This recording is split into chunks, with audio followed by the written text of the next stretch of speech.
Governor Faubus decided that he was going to close the school instead of integrate. I ran track and played football, I think, for the 10th grade, and never played a football game because, no school. We had a busload of kids went to the Arkansas Baptist College in Conway, and we went from Little Rock to Conway long enough to get enough days in for the school year. So the schools reopened the next year at Little Rock Central.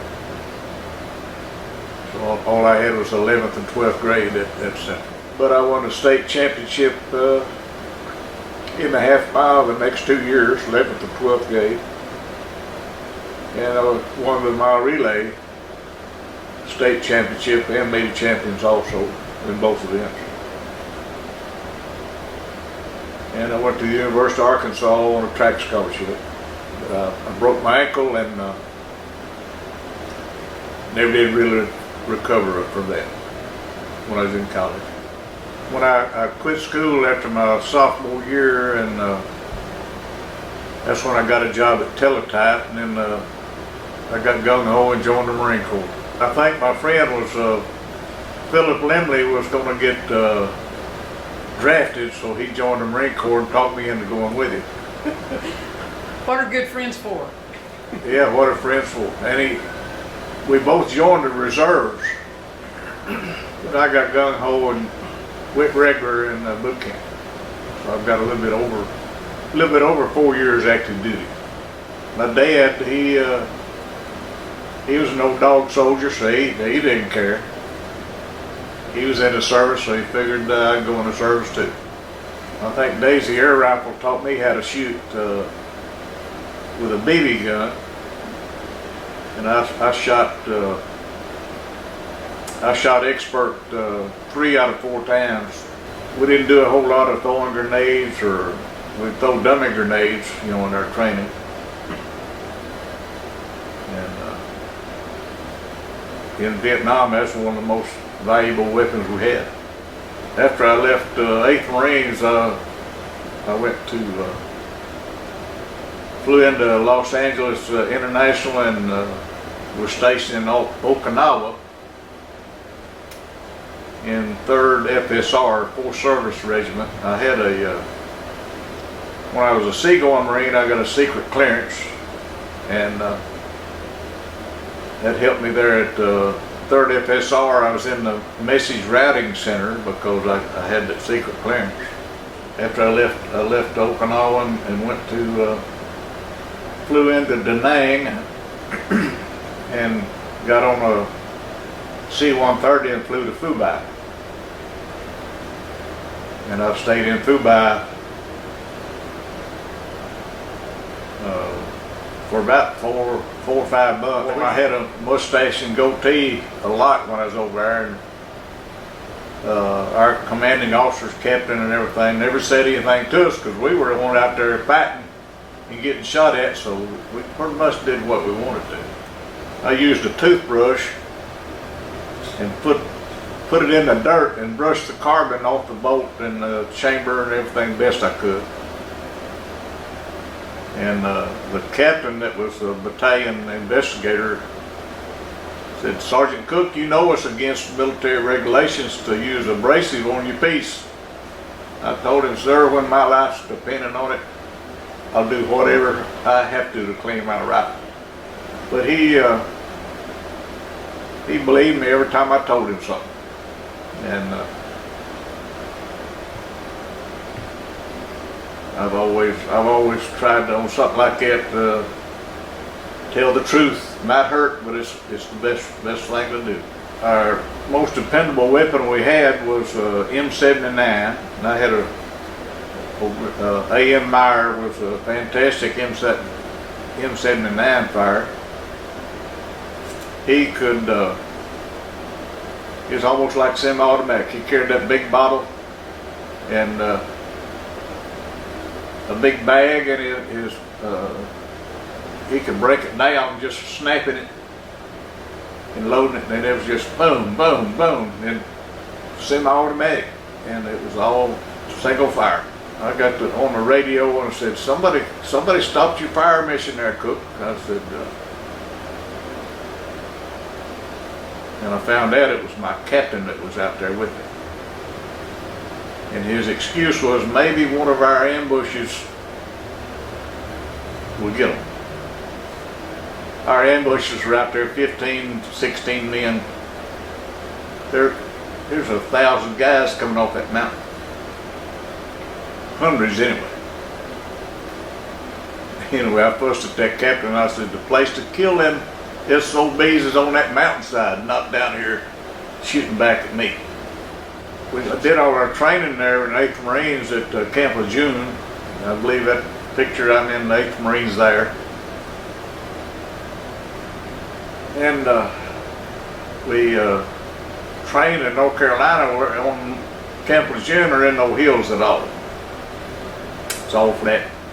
And they lowered that gate we got down there and there was just nothing but this mountain there. They'd like to kill us. You can't train on flat ground for a mountain. But we made it, and I had a Lieutenant Reynolds in the company there at that time, and he was about 6'4", long-legged, and he wore this little short guy out, I can tell you. Well, it just, as luck would have it, I had a military driver's license. And we would, I'd go check out a Jeep, take a couple of my buddies with me, and we'd load it down with Cokes and Dr. Pepper from the CB base across Highway 1. So we'd do that about once a month. We were at the Hilo landing port, and this Army truck come over and dumped these M rations, I think they were called. They were alert rations, long patrol or something like that. And they didn't leave a guard with them. And I don't know how it happened, but they got on our helicopter. This picture is on the USS Roosevelt. I never did say what seagoing detachment I was on, but it was on the USS FDR, CVA 42. Kept my shoes shined, my brass shined, and I scored high on all my tests that we had in the Marine Corps. And I was captain's orderly for a year. I was on the ship for 2 years, and I was on there for a year. I saw this little black dot back there, and we only had just a few planes up in the air at that time. That black dot gets bigger and bigger and bigger, and all of a sudden a phantom come by, busted the speed of sound on the flight deck. The captain got on the radio and he said, "I enjoyed the show, but we'll not do that anymore, will we?" And so I listened to the officer and he said, "Reporting as ordered, sir." The captain was looking out the window, never acknowledged he was in the room. In a minute he turned around there and he said, "Did I say you spit on the floor, on the flight deck?" It's like he gonna deny it or what, you know. "Well, I guess I did, sir." And he said, "You see that wing wiper you was talking to? You go down there and get that rag out of his pocket and you wipe it up." And anyway, he did. The captain knew that I ran track at Arkansas in college, and he gave me permission. I could go ashore anytime when I wasn't working. We were in, we were docked in port, and the officers have I'm not real sure, I can't remember what the officer's barge or something was called, and we could ride ashore with the pilots, and they wouldn't talk to us. We were like, we could wear our warm-ups and go ashore, and then pilots were running. I don't know if they thought we were CIA or what, but they let us, they eyeballed us and wonder what them guys were doing. But I got to go up to Barcelona and run at the track at Barcelona. We had a good time. The commander here at the VFW called me a Hollywood Marine. Said I was on leave all the time when I was seagoing. But that was real good duty seagoing. I joined November the 10th, Marine Corps birthday in 1963. And I got out to, I think, February the 7th, I was say on my DD 214, my discharge date in 1968. I had nightmares all the time. Some kind of an image, person that I would see stand by my bed. I'd wake up and fight them and holler at them. And it got to where it just all the time, and I got on my hands, I got on my knees and prayed to God, please take this booger away from me. And he did. I said that prayer and I haven't had a nightmare since.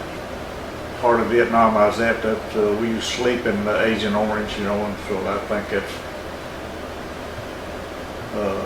hypertension and prostate cancer came from that. I just lived a good old life, I guess. I've been around the world on my career on the railroad. I'm one of the few guys that's run a train from Chicago to the Gulf of Mexico, Houston. When you're in the service, you know, platoon sergeant, squad leader, or whatever, you tell somebody to do it, they got to do it right then because your life depends on it. Be in shape. And join the Marine Corps.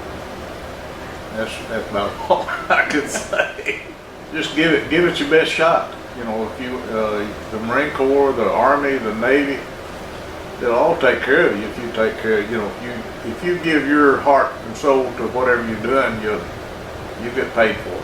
I had 4 years of good duty in the Marine Corps, and I survived the last part, so I guess that was good duty too. So I came home, but I'll be a Marine the day I die.